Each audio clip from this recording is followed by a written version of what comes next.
What's going on? There you are, Mark. Yeah, You're in. fine. You sound a little muffled. No, you sound great. You're good. Oh, okay. All right. It sounds to me like we've got everybody here. So, if you're going to live stream, let's go ahead and get that going so that we can get our meeting off to the races. We've got quite a bit to go over tonight.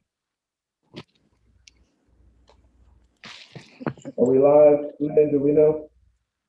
Hey, Tim, Um, your audio is just a little bit muffled on your end. yeah, that's right. It's muffled. Yeah, you are.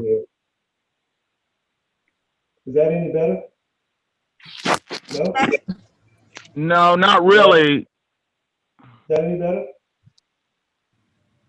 Barely. The live stream is up and running. I take it that's not any better, but that's the best I can do right now. So Okay. if my communicating is not up to par, then what I'll do in lieu of that is to call the meeting of the Board of Elections monthly regular meeting of September 14th, 2020 to order, and then Lynn to reduce any distraction that my lack of communication would cause. I will go ahead and turn the floor over to you and move through items in section 2 without objection on the regular monthly meetings, and then know that my call for a motion to accept each one of the monthly meetings is standing. Okay.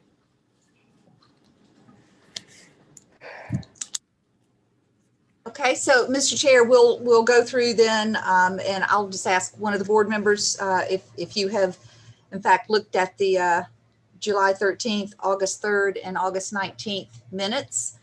You did not receive the August 28th minutes because they are not yet prepared, so we'll remove those from the agenda and then take the others in separate motions, one after the other. Without objection, ladies and gentlemen, I'll entertain a motion on July 13th.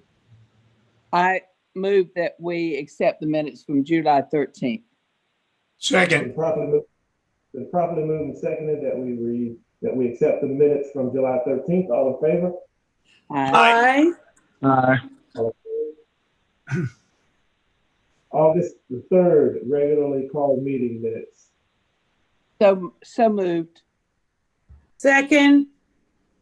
Been properly moved and seconded that we accept the minutes from the August 3rd meeting. August 19th certification meeting. I move that we accept the minutes from the August 19th certification meeting. Second. All in favor? Aye. Aye. And as previously stated, the August 28th minutes are not prepared as of yet. And so we'll move on to item number 3, the update on the November 3rd, 2020 general election. Lynn, if you would just go through each one of those respectively, we will stand in listening position. Okay, that sounds great. There is a lot to discuss coming up. We are moving, this locomotive is full steam ahead, headed towards November. Lots of moving pieces still, but we have more information on particulars available now. So I'll just start going through them now. So this report was prepared on Friday, and as of Friday, we had 22,300 absentee ballots that had been processed and are set to be issued on September the 19th. Now, since that time, the Board of Elections absentee ballot applications have hit voters' mailboxes, and we've received thousands back in the mail from our efforts with the pre-filled applications. So we're adding to those numbers every day. So all that whole process is going along well and according to schedule. So on September the 19th, that will be the first day that ballots will be mailed. So voters here across the state of Georgia should expect to see those ballots hitting their mailbox the middle to the end of the following week. So that's somewhere around the 23rd to the 25th of September, I think voters should start looking for those ballots to arrive in their mailboxes. We are sending out constant messages in everything that we're putting out here to remind voters about the drop boxes and to encourage them, once their ballots are received, to immediately vote their ballot. Don't forget to sign it, and then return it to us in whatever method they're the most comfortable returning their ballot using. So, you know, we know options are 1.55 stamp through the post office, putting them in a drop box, or hand delivering them down to our office. It has been interesting what we saw happen in the August election, were voters opting to participate in the election process. These are voters who opted not to vote in person, but to vote by mail. But their in-person experience was, in fact, bringing their ballot down here to us and returning it in, turning it in our office. And that was something that you just immediately could sense. That you could immediately sense that voters were very comfortable with. So that worked out well. This is a really big news.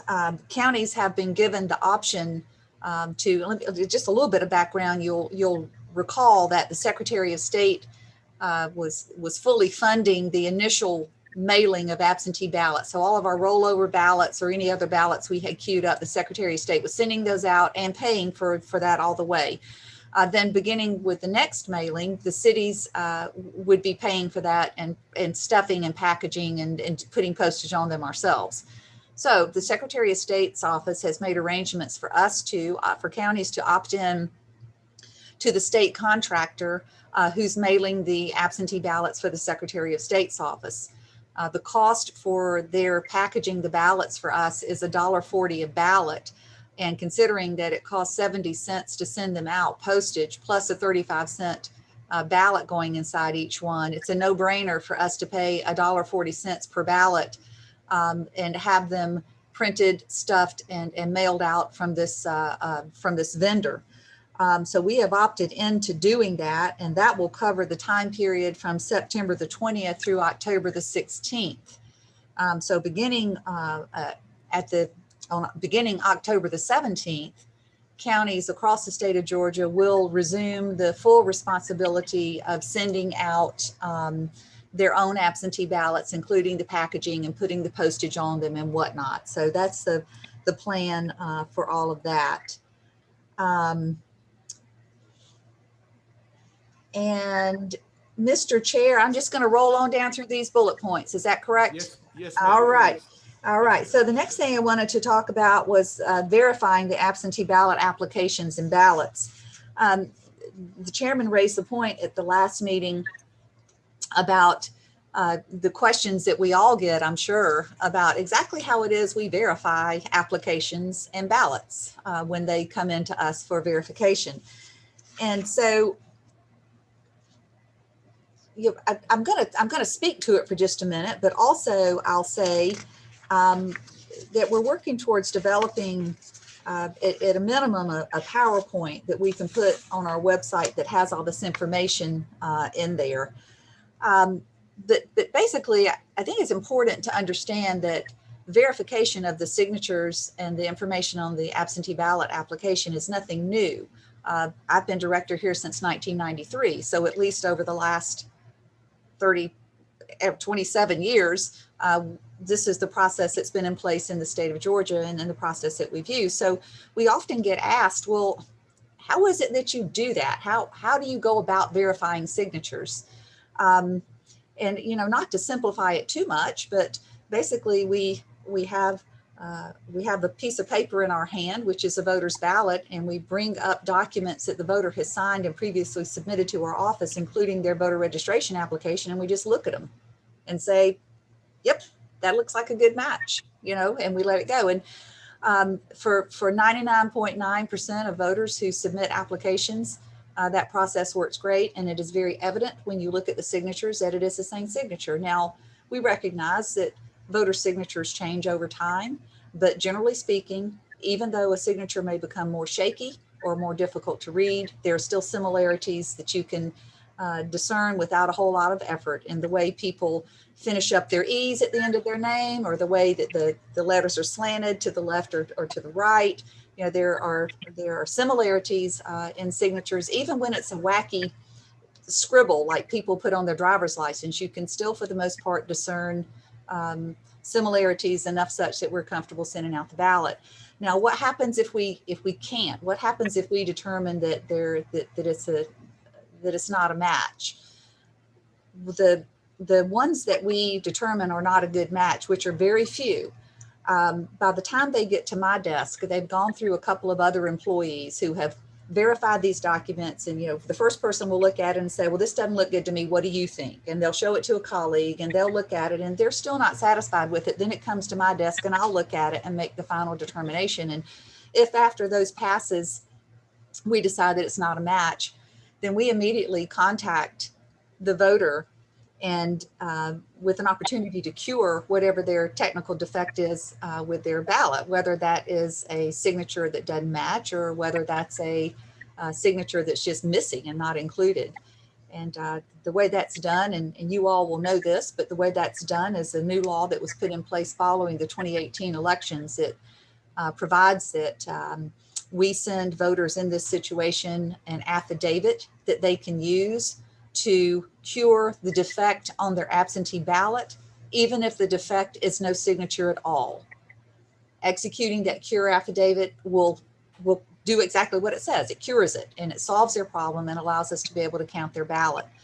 And one kind of great thing actually about the cure affidavits is we're required by law to not only mail that to voters, but if we have a telephone number or an email address, and we do for most absentee ballot applications these days, we get both of those pieces of information from most voters. We're required to call them up on the phone and tell them what the problem is and tell them to be expecting the letter. Also required to send them an email. So we do those things, and it's been quite effective for helping us cure ballots. You know, as I said before, up until the beginning of, up until the 2018 fall elections, for ballots in this situation that weren't signed or either had a mismatched signature, there was absolutely no cure for it. The ballot was rejected outright, and the voter would have to reapply for a fresh ballot and start the process all over again. So this cure process works very well. We'll put more information about that on our website. Mr. Chair, I think your point was very well taken with me. It would be good to have something out there that people could look at, and more so that you all could refer them to, and frankly, we could too, for some more details about how we verify signatures on that documentation. I wanted to talk just a minute about the rule for early processing of absentee ballots. We have now an amended rule that lets us get into that process beginning on the third Monday before the election. And so that would be Monday, October the 19th. We'll be able to begin that early slitting process. We have scheduled to run that process daily from weekdays from October the 19th through Friday, October the 30th from 10 to 4 daily at the warehouse. We plan to use 6 teams daily to open up and process the envelopes. We've reached out to both political parties at this point. You all know that while Georgia law doesn't require it, that this board years ago started a practice of inviting local party representation in to help with the processing of absentee ballots. We felt like it helped provide more transparency to the process and educate more people on the good chain of custody and reconciliation accountability that's built into that process. And so the parties have been notified of that, and we will fill in with temporary employees if there are not enough party workers to meet that need. One thing that will help greatly to build in efficiencies for this process this go round is the addition of electronic envelope openers into the process. And so each one of those 6 teams will have an electronic envelope opener at their station to get them inside of those envelopes without having to use handheld letter openers to get through that process. So I think that's going to save us so much time. Don't you, Sherry? Yes. And the other thing to remember about this new rule is that even though it was an amended rule, there all those good, strong security and accountability measures that were established by that original rule stayed firmly in place. So we still have that strong chain of custody where we have reports accompanying the ballots.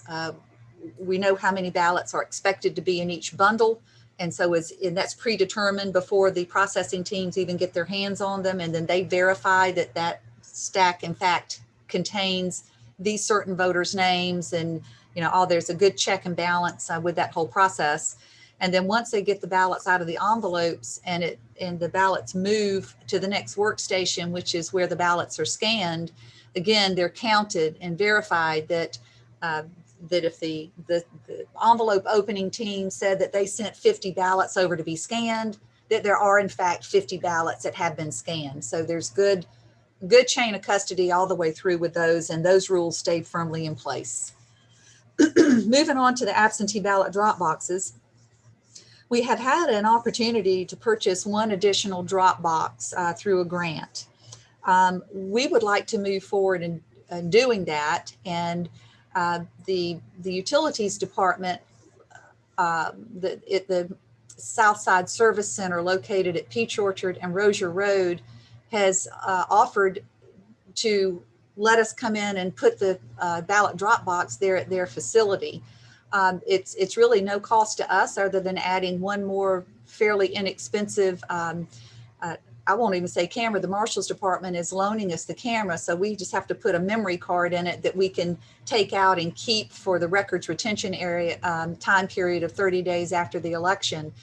And so if, Mr. Chairman, I think if it suits the board, I'd like to get a motion on installing that drop box out there, and let's go ahead and get it done and get it opened up on September the 28th, along with the others.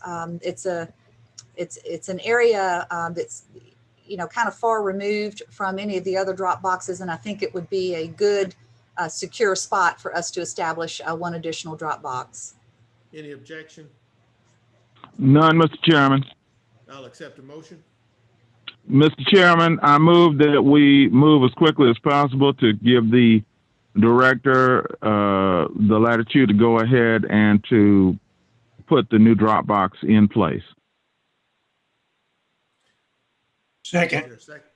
It's been properly moved and seconded that we give the director the opportunity and permissions to do whatever necessary to get the additional drop box put in place. All in favor? Aye. Aye. All opposed? It carries unanimously. Thank you very much. I think that's going to be a big help to us, to the citizens. I think that's going to be a really big help. Also, we are scheduled to open up the drop boxes. The board decided maybe it's August 3rd meeting to open up those drop boxes on September the 28th. If no one has an objection, I'd like to suggest that we go ahead and get them opened up on September the 21st. The ballots will be mailed out on the 19th, and while we don't expect them to arrive in people's mailboxes right away, they might. It really is. It's not going to be a huge imposition for us to go ahead and start monitoring those boxes on September the 21st. And frankly, by doing so, we'd be following suit of most of the other bigger counties in the state of Georgia who plan to open up their boxes on the 21st as well. So it would provide some continuity across the state. So I toss that out there for discussion. Without objection, I'll take a motion. I move that we allow the director to start opening the drop boxes on the 21st. Second. It's been properly moved and seconded that we give the director the opportunity to open up the drop boxes at an earlier date of the 21st. All in favor? Aye. All opposed? Good. Okay. Was there a dissenter or was that just a delay? Delay. Okay, sounds like it passed unanimously. Thank you. Thank y'all very much. That's great. And the last thing before we move on from drop boxes, I just like to remind the board that the Dropbox rule was changed to permit its usage in all elections moving forward in the state of Georgia. And so the adding that fifth box, it's not like we're doing it for one-time use. We'll bring them in after the elections are over with. We'll clean them and store them, and we'll put them back out in 2022 when we start up with elections again. And the change in the rule that allowed their usage carte blanche for any election, in no way, it didn't change any of the security rules that were in place. So the boxes still are required to be permanently affixed to the ground. They're still required to have 24/7 video surveillance recording, and we're still required to provide that strong chain of custody that requires that two people empty them out together. When the ballots are removed from the box, they're counted. They're then put into and attested to by both people that pick them up. They're then put into a secure container and sealed, transported to our office where we break the seal, count the ballots, put the number that we find in the bag or the container on that same document. So there's a good chain of custody all the way through from the time they're picked up until the time they get to us. Wonderful. Okay, you're welcome. Thank you all for your support with that. That's a good thing. The pre-filled absentee ballot applications. Well, we sent out, I guess on Tuesday following Labor Day, 107,000 absentee ballot applications that were pre-filled, and those were sent to all registered voters in Richmond County who had not yet applied for an absentee ballot. We have begun to get them back, as I say. Today we got 2 full mail trays full of those applications, so I would guess that's probably it's probably 1,200 or so that came in today, and they began arriving last week, but today they arrived in bulk. So that is good. We talked about the electronic envelope openers that we'll be using to process the absentee ballots. We've leased a total of 8 of those, and 2 of those we'll be putting here in our office to help us get all these absentee ballot envelopes opened up. While it seems to us that have been working in this every day that we couldn't possibly get many more of those in, we know we will. They're still coming, and we know we're hit our peak with that. So we'll keep watching that. Another thing, with all these paper ballots that are coming in, we have to have somewhere to deal with all these ballots. And so it's worked out nicely. We're going to talk a little bit later about our plans at the Bell Auditorium, but by moving advanced voting to the Bell Auditorium, it does free up the Beasley Community Room for us to use to set up as a big processing center for absentee ballots. So that has worked out very, very well, all things considered. So beginning today, actually, the room is ours up through and after the November 3rd election without interruption. So we can provide a nice secure environment for processing these papers with limited access and controlled access.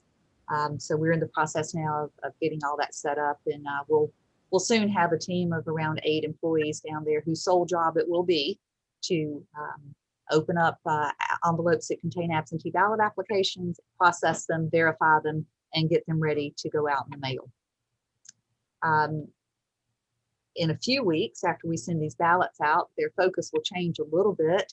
And in addition to doing the outgoing ballots, they'll also be processing the incoming ballots. So all that will take place there in the Beasley room. And once the voted ballots, just as a side note, they will not be spending the night, if you will, down in the Beasley room. The voted ballots will be, we have a secure room here in the municipal building where we keep those voted ballots in, but they'll be down there in that room for processing purposes. Okay, Election Day call center. So one of the biggest concerns we've had about the November election is the fact that many people who receive a ballot by mail, many will opt to vote in person instead. And they'll do that for different reasons. They'll do it perhaps because they now feel safe when once they didn't, as far as going to the polls go, or they'll do it because they worry that time has gotten too close and their ballot might not be received by us in time. So they'll do it for many reasons, but do it they will. The problem that happens with that is, well, if the voter brings their ballot with them to vote in person, it is no problem. It's a quick exchange. They give us their mail-in ballot, we put them in a machine, they vote their ballot, easy. But it's the voters who come in without their paper ballot that are a problem, because before we can put that voter at a machine, what do we have to do? I mean, we have to make sure that they haven't already voted that absentee ballot. And so that involves a phone call to our office. So in order to help with that effort, just because of the volume of ballots we're sending out, we know the calls coming in are going to be heavier from the polling place on this matter. So we're going to set up down in the Beasley room an election day call center whose sole purpose will be, it'll have a dedicated phone numbers for poll workers to use to call in to help figure out what's going on with people's absentee ballots. So we hope by doing that, it'll speed things up a little bit, because what happens is a voter comes in without their ballot, it's going to take them longer to get through the process. But worse than that, it's going to slow up every voter behind them in line getting through the process. And so we want to facilitate that as quickly as we can to get them, to get them through the process. So we think that's going to help. We're set up now to do an 8-phone bank down there. And again, it has a dedicated phone number for poll workers to call in. And it's kind of a call center set up where there's one number calling in, it'll just roll to the next available line. And we've never done that before. We've never had reason to do that before, but we are going to do that for the November election. Okay. We also tried for the first time in June using Augusta 311. They've always been our partners on election day and have taken overflow phone calls. But what we did in June and what we'll continue to do in November is we changed the message on our phone line. So voters call in, they're going to get a message: you've reached the Richmond County Elections Office. If you're calling to find out where you vote, press 1. And if for that one issue, if that's all they're calling about, they'll be immediately directed to Augusta 311, where their operators are standing by the entire time the polls are open to look them up and tell them where their election day polling place is. So that frees up some of our phone lines to take some of the other phone calls that come in. So I think that it worked well in June and August. So we'll keep that up for November as well. Let's see. And with that, I'll move to the Bell Auditorium Yes, ma'am. project. Yes, ma'am. Yes, Okay. ma'am. All right. So Bell Auditorium. So we have begun organizing some outreach for the Bell Auditorium. You'll recall that some of our concerns in moving the Advanced Voting Center to the Bell Auditorium were that the fact that we have used the municipal building as an advanced voting center since 2003. And so we won't be using it this time in November. So it is an exception to the rule. And anytime you do that, you need to get the word out to folks. And so we're going to begin our outreach beginning October the 1st. Advanced voting starts the 12th. So we'll run it from the 1st through the 30th. At the last meeting, there were a couple of ideas mentioned. Number one, there was some talk about doing advertising through the Augusta Transit. So I'd like to, Travis, if you wouldn't mind sharing the screen there. What's going to pop up is a sign that will be on the this. Okay, this is a sign that will go on the city buses. So you can see it just basically is very clean and simple and just talks about the Bell Auditorium and how they can get more information on that. This sign will also be used in poster form for other outreach efforts that we do moving forward. So that will go on the city buses. In addition to that, all three major billboard companies, that being Lamar, Azalea Outdoor, and Be Still Outdoor Displays, they have all agreed to provide pro bono digital billboards for the Board of Elections. And so the way that'll work is they're assisting us with design of the the image. They will let us use their billboards at locations where they don't have paying customers. So we'll kind of rotate in and out around the city between the three companies. So that was good. At least gives us a little more advertising. We have secured 2 changeable messaging signs that'll be put down at the municipal building, one on the south side, one on the north side, depending on which way people are coming down Telfair Street. They'll see the message board on their right. And the message board just says advanced voting is at the Bell Auditorium.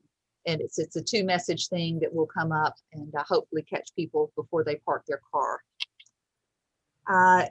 In addition to that, we have also, starting week before last, we began having inserts put into utility bill payments that went out. So they've gone through, in order to reach all 64,000 paying customers, it goes through a 4 or 5 week cycle. So we're 2 weeks into that cycle now, and that has all the information about advanced voting on it also. Continuing with the update from the Bell, just as a reminder, the Marshal's Department will be providing security at the Bell Auditorium for us. They'll be providing 2 officers every day that we're open for voting down there. And lastly, the Coliseum Authority is providing all the hand sanitizer that we want. So they'll provide several hand sanitizing stations within the Bell Auditorium. We'll keep those resupplied during the time that voting is taking place. Lynn, Yes. if you would please, if you could have someone from our staff contact with respect to the information that needs to get out concerning the Bell and the changeover that we're having, if someone could reach out to maybe Walton Options or someone like that, that might be able to help us come up with a way or maybe assist us in getting the information about the change to those that are sight impaired and hearing impaired. Sure. Yep, be glad to. It's a great idea. Getting it on the buses is going to be a great deal. It's going to help a lot of people, but there's still a little bit of a gap there when it comes to those that are slightly challenged in those ways. So Okay. Yep, that just sounds great.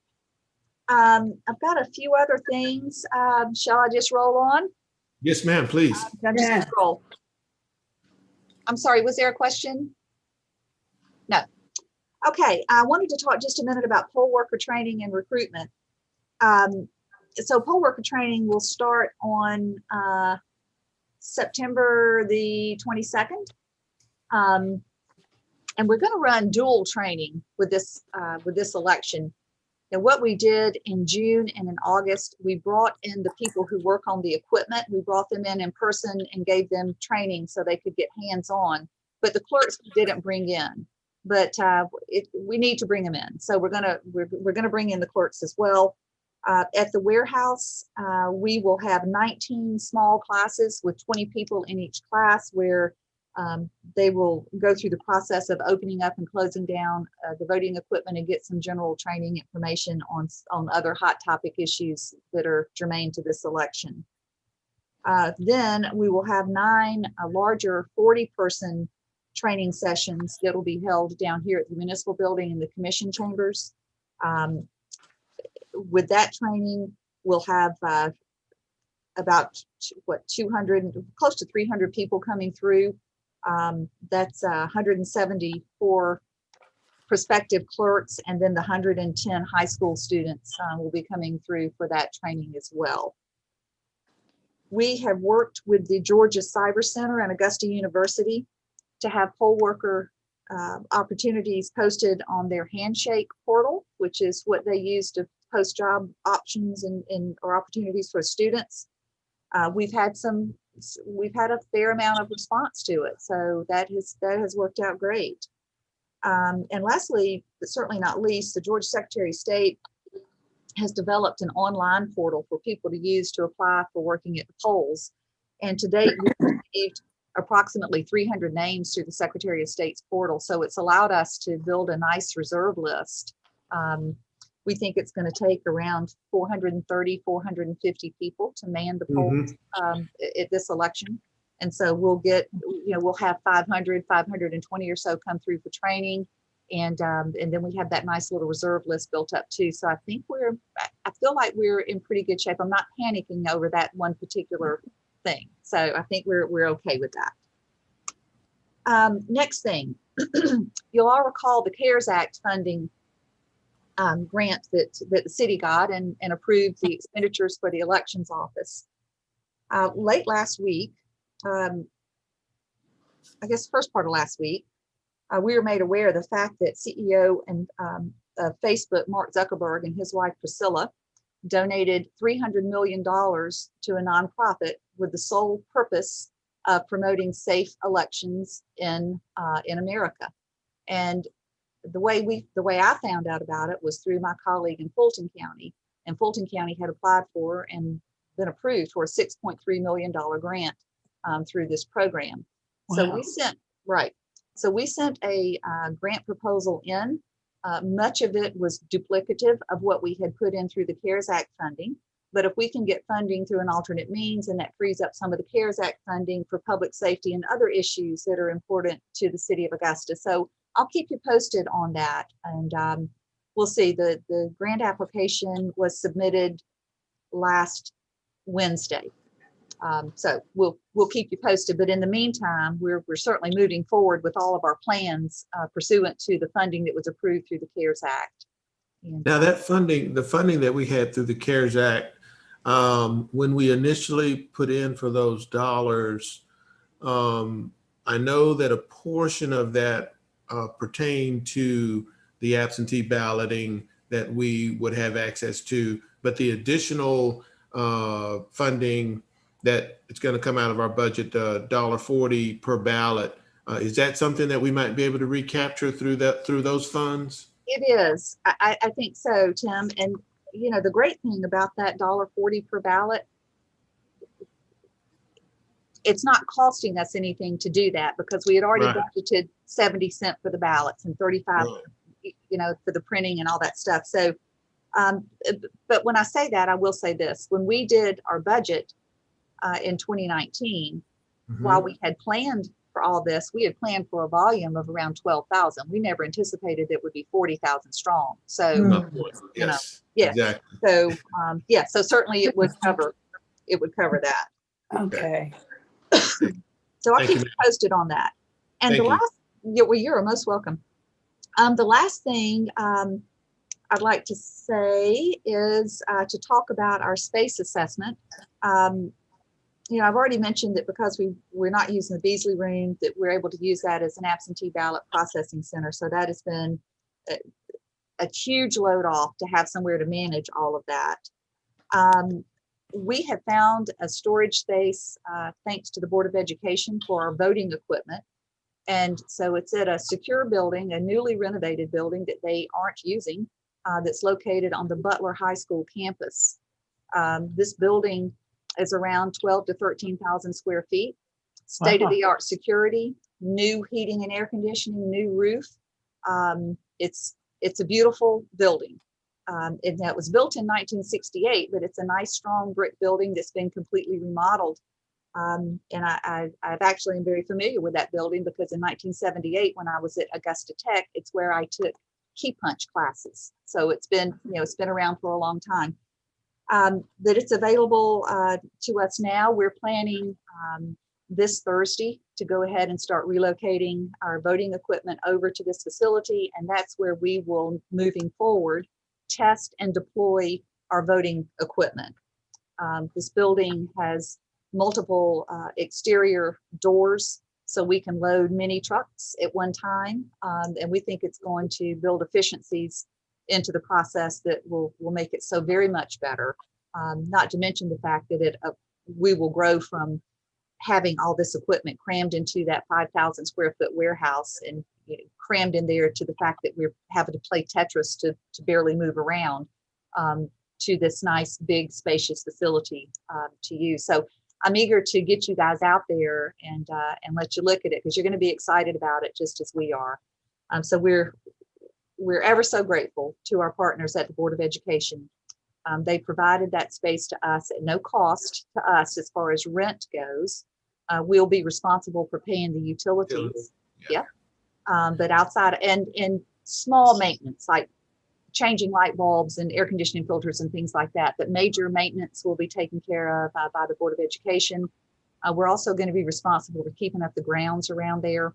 Mhm. So I was able to contact our finance department and ask for additional funding to be put in our 2021 budget to the tune of $20,000 to accommodate the 1 year utilities and the upkeep of the grounds over at that building. Was Benton Starks part of that process? He was responsible for that. That is my guy. I really like him. Well, he has quickly becoming mine as well. I think he's just a fine human.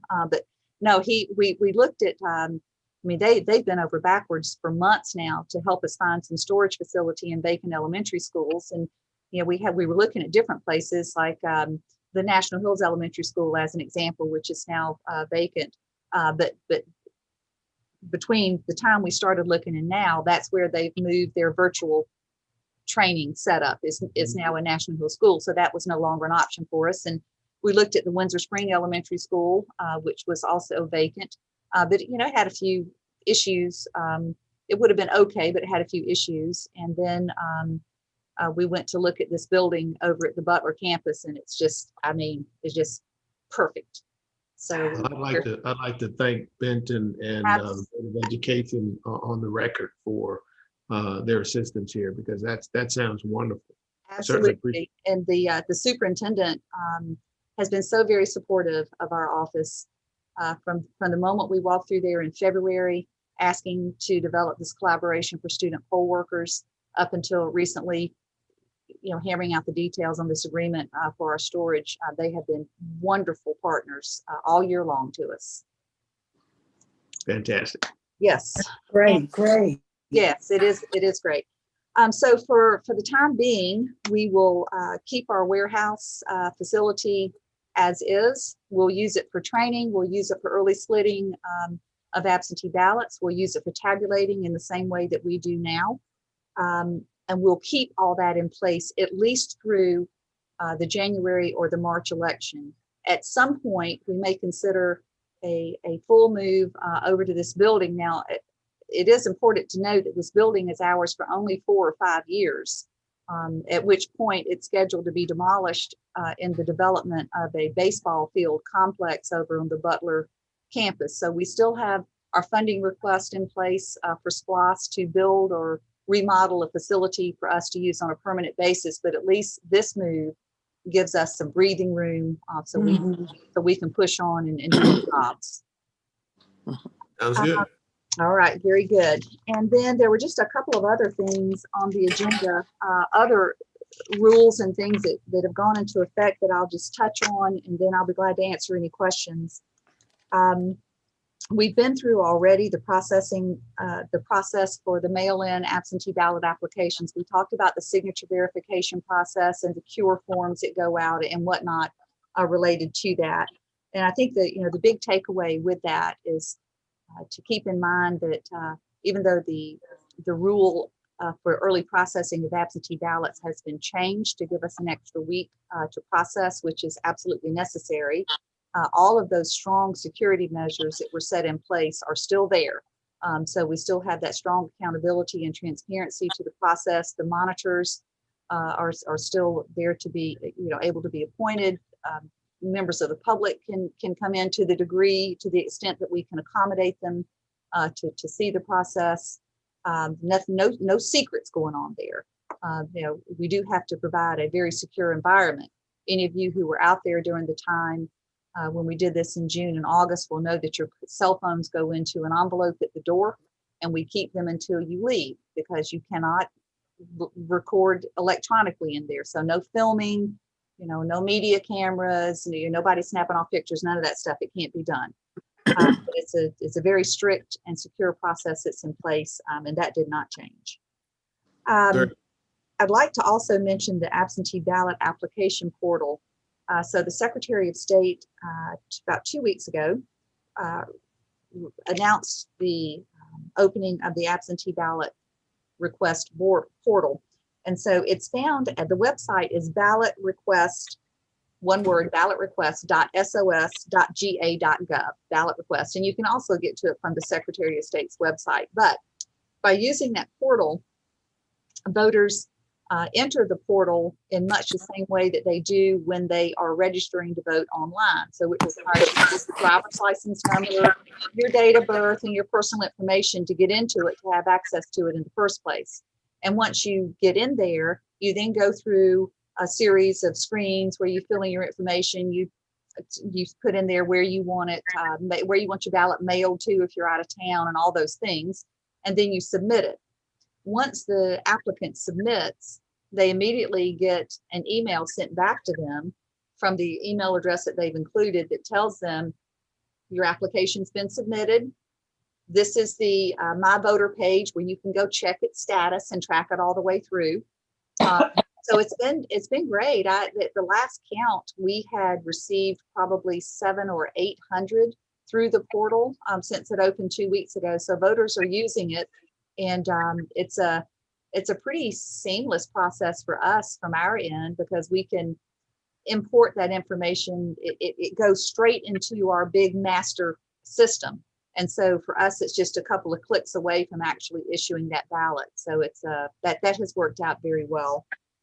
I can say that it worked just fine for me because I used it. So it worked just fine for me. Great. That's awesome. And the last thing I'll mention are the pre-certification audits. Now, we've known for for a year and a half now that the beginning this year, we were going to have to do, by November, going to have to do some type of pre-certification audit. So we've just begun doing some training on that and getting some information on how to carry that off. The big, I think, thing for us to know is that when we say pre-certification, that's been defined as pre-certification by the Secretary of State, not by the boards of election. And so we'll go through our normal process of certifying, and then after we certify, perhaps we'll get it done before we certify. It's hard to say, but at least that gives us another week before the Secretary of State certifies to get that audit done. So it looks like we are going to be doing a risk limiting audit with a 10% threshold for risk on there. And I will provide more details to you just as soon as we get our training and get a little bit of better understanding of exactly how it will work. But it's in full effect for November, and every county in Georgia will be expected to perform it.